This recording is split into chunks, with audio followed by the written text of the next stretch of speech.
Assalamualaikum warahmatullahi wabarakatuh. Nama saya Angger Bagus Simansyah dari jurusan Sistem Komputer akan menjelaskan tentang diagram state dari suatu sistem operasi. Berikut ini adalah penjelasannya. Pada saat proses dieksekusi akan terjadi sebuah perubahan status proses tersebut. Suatu proses didefinisikan menurut aktivitas proses yang sedang berlangsung saat itu. Berikut ini adalah diagram state. Saat proses pertama kali dijalankan, maka akan diberikan status new oleh sistem operasi.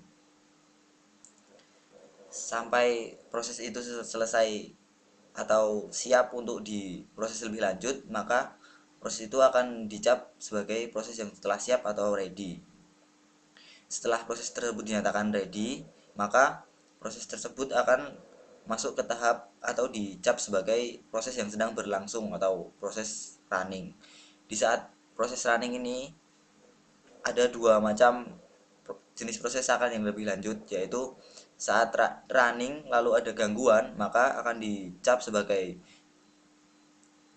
ada gangguan lalu dikembalikan lagi ke ready, sehingga setelah ready maka akan dijalankan lagi, atau program tersebut berjalan dengan lancar sehingga akan dieksekusi secara normal dan dihentikan secara normal pula, yaitu terminated.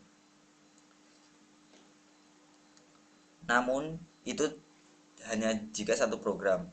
Jika ada dua program atau lebih, maka saat proses ready lalu running, program yang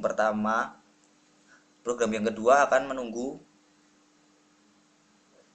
sehingga masuk atau dicap sebagai waiting program, yaitu program yang akan dijadwalkan ulang setelah program yang pertama diselesaikan atau diterminated. Jadi program yang kedua akan masuk ke sebagai waiting atau biasanya disebut waiting list. Lalu ketika program yang pertama sudah selesai dan terminated, program yang kedua akan disiapkan, dicek kembali. Ketika sudah ready, setelah program yang pertama selesai, maka program yang kedua akan di run.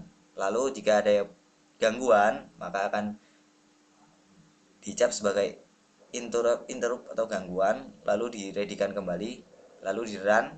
Jika sudah normal atau sudah bisa seperti biasa, maka akan di terminated. Sekian penjelasan dari saya tentang diagram state. Wassalamualaikum warahmatullahi wabarakatuh.